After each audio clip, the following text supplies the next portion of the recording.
نحمده ونصلي على رسوله الكريم أما بعد فأعوذ بالله من الشيطان الرجيم بسم الله الرحمن الرحيم محمد رسول الله والذين معه أشداء على الكفار رحماء بينهم صدق الله العظيم. وقال النبي صلى الله عليه وسلم أصحابي كالنجوم بأيهم اقتديتم اهتديتم أو كما قال صلی اللہ علیہ وسلم. نبی کے جسم سے ہو جس کو رشتہ عالی، نبی کے جسم سے ہو جس کو رشتہ عالی، گلاب عطر سے بہتر ہے وہ پسینہ مجھے. نبی کی شان لکھی عظمت صحابہ لکھوں، نبی کی شان لکھی عظمت صحابہ لکھوں کہ اس انگوٹھی پہ رکھنا ہے ایک نگینہ مجھے. محترم اساتذہ اکرام، محترم مہمان گرامی اور میرے ہم مکتب ساتھیوں، السلام علیکم ورحمۃ اللہ وبرکاتہ. آج میری تقریر کا موضوع بڑا ہی اہم ہے جو عظمت صحابہ کے عنوان سے معنون ہے.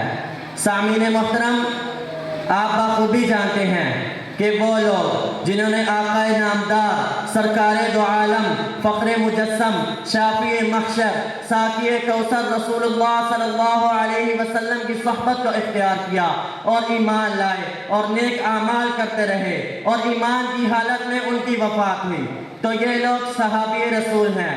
اور یہ بات بھی روز روشن کی طرح واضح ہے کہ صحابہ کرام رضوان اللہ علیہم اجمعین دین کی بنیاد ہیں، دین کے اول پھیلانے والے ہیں. انہوں نے حضور اقدس صلی اللہ علیہ وسلم سے براہ راست بلا واسطہ دین حاصل کیا اور ہم لوگوں تک پہنچایا.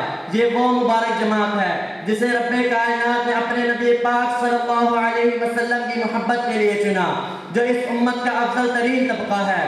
قلوب ان کے پاک تھے، علم ان کا گہرا تھا، نور وحی سے ان کا وجود منور تھا، اسلام سے سرشار تھے، امت محمدیہ کے انتہائی ہمدرد اور غمخوار تھے. ہر لحظہ اور ہر کام سنت نبویہ پر معمور تھا، ایمان ان کا چٹان کی طرح مضبوط تھا. جی ہاں، یہ وہی مقدس طائفہ ہیں جن کے استاد رسول اللہ صلی اللہ علیہ وسلم تھے، جن کا نصاب کتاب اللہ تھا، جن کی دستگاہ بیت اللہ تھی اور جن کا طریقہ سنت نبویہ تھا. گرامی قدر احباب، یہی وجہ ہے کہ رب کائنات نے اپنے کلام مقدس میں صحابہ کرام کی جماعت کو کہا، کہیں اولئک هم المفلحون کہا، اور کہیں اولئک هم المؤمنون حقا سے متصف کیا، اور کہیں اولئک هم الصادقون سے پکارا، اور کہیں اولئک هم الراشدون کے وصف سے یاد کیا، اور کہیں اولئک الذین امتحن اللہ قلوبهم للتقوی کہہ کے ان کے تقوی کی گواہی دی، اور کہیں اولئک هم الفائزون سے ان کا تعارف کروایا، اور کہیں رضی اللہ عنہم ورضوا عنہ کا مجدہ سنایا.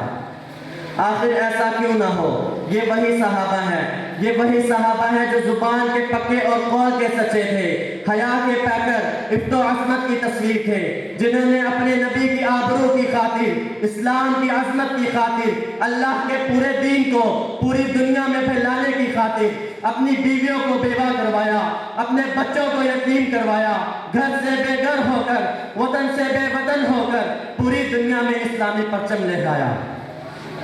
میرے محبوب پیغمبر صلی اللہ علیہ وسلم نے فرمایا، میرے صحابہ ستاروں کی مانند ہیں، ان میں سے جس کی بھی اقتداء کرو گے ہدایت پالو گے. اور ایک جگہ فرمایا، جس نے میرے صحابہ سے محبت کی گویا اس نے مجھ سے محبت کی، اور جس نے میرے صحابہ سے دشمنی کی گویا اس نے مجھ سے دشمنی کی. کسی شاعر نے کیا خوب کہا، بڑی معتبر ہے جماعت صحابہ، ذرا پڑھ کے دیکھو حیات صحابہ، گویا کہ ہے باغ ارم میں اترنا، موضوع سخن ہے بات صحابہ. حقیقت تو یہ ہے اگر کوئی سمجھے، حقیقت تو یہ ہے اگر کوئی سمجھے، عکس نبوت صفات صحابہ، میدانوں کے غازی مجاہد صحابہ، وہ عابد و ساجد و زاہد صحابہ. حقیقت تو یہ ہے اگر کوئی سمجھے، عکس نبوت صفات صحابہ. ملا ہے جو لا ریب بے عیب ہم کو، ملا ہے جو لا ریب بے عیب ہم کو، کلام مقدس برات صحابہ. عظمت الہی کے نظارے ہیں صحابہ، عظمت الہی کے نظارے ہیں صحابہ، اسلام کی عظمت کے مینارے ہیں صحابہ، گرچان محمد کے ستارے ہیں صحابہ، گرچان محمد کے ستارے ہیں صحابہ، واللہ ہمیں اپنی جان سے پیارے ہیں صحابہ۔ اس قوم کو ذرا بیدار ہو لینے دو، اس قوم کو ذرا بیدار ہو لینے دو، ہر شخص پکارے گا ہمارے ہیں صحابہ۔ وما علینا الا البلاغ المبین۔